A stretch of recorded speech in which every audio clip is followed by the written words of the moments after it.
নমস্কাৰ বন্ধুসকল স্বাগতম জনাইছো জবছ ফৰ আসামৰ এটা গুৰুত্বপূৰ্ণ ভিডিঅলৈ বন্ধুসকল আমি আজি এই ভিডিঅত আলোচনা কৰিম আশা কৰ্মী দৰমহা কিমান বাঢ়িছে বা অসম কেবিনেট সিদ্ধান্তৰ মৰ্মে কিমান দৰমহা বৃদ্ধি কৰা হৈছে লগতে কোন তাৰিখৰ পৰা আপোনালোকৰ দৰমহা বৃদ্ধি কৰা হ'ব সেই গুটেইখিনি ডিটেইল এই ভিডিঅৰ শেষলৈকে গম পাই যাব লগতে অসম কেবিনেটে সেই সিদ্ধান্ত গ্ৰহণ কৰিছে আশা কৰ্মী লগতে আশাৰ সুপাৰভাইজাৰ সকলক কিমান দৰমহা দিয়া হ'ব বন্ধুসকল যদিহে মোৰ চেনেলটোলৈ নতুন ভিজিট কৰিছে তেন্তে চেনেলটি সাবস্ক্ৰাইব কৰি ৰাখক বহুতে মোক কমেন্টত সুধি আছিল যে আশা কৰ্মী দৰমহা কেতিয়ালে বাঢ়িব বা কিমান বাঢ়িব সেই সন্দৰ্ভত বহুতে মোক কমেন্ট কৰি আছিল বন্ধুসকল আশা কৰ্মী সকলৰ বা আশাৰ সুপাৰভাইজাৰ সকলৰ বাবে বহুতো ভাল খবৰ যে অসম কেবিনেটত গুৰুত্বপূৰ্ণ সিদ্ধান্ত সমূহৰ ভিতৰত এটা গুৰুত্বপূৰ্ণ সিদ্ধান্ত হিচাপে গ্ৰহণ কৰা হৈছে আশা কৰ্মী লগতে আশাৰ সুপাৰভাইজাৰ সকলৰ দৰমহা কিমান বৃদ্ধি হ'ব বন্ধুসকল ইয়াতে সম্পূৰ্ণকে উল্লেখ কৰা আছে যদি আপোনালোকে চাব বিচাৰে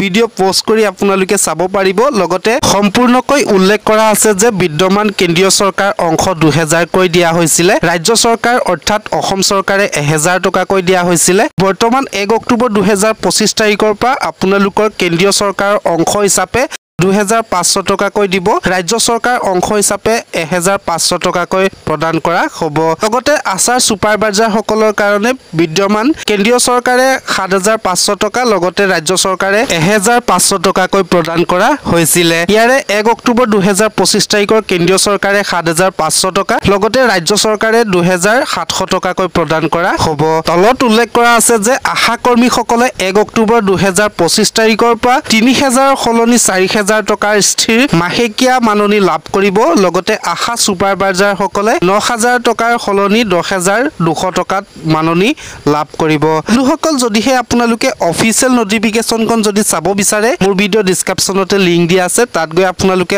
অফিচিয়েল নোটিফিকেশনখন চাব পাৰিব